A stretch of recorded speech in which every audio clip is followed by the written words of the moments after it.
David, what is one piece of advice you would tell someone that is yet to buy their first property? Okay, I would say you're not going to stop feeling afraid.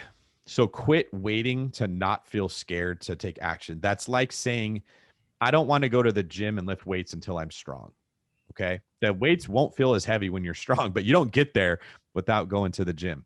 What they need to do is look at other people that are not as smart as them and say, that person did it. So even though I'm afraid, I can still move forward.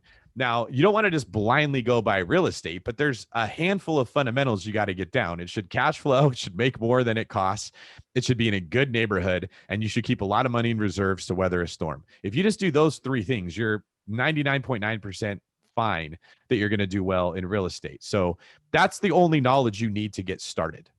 The barrier is psychological. You're going to feel afraid. You don't know everything that's going to happen to you.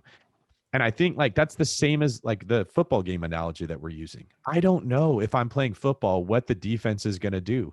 When I'm on defense, I don't know what the offense is going to do. That can't be the reason I don't play the game, right? You got to develop a comfortability with your ability to react to what they're doing and respond to it and learn from it and know that you're going to get better through each iteration, every play that you see. Like if you're waiting to know everything about real estate before you buy the first deal, you're that person who's waiting to get strong before they go to the gym.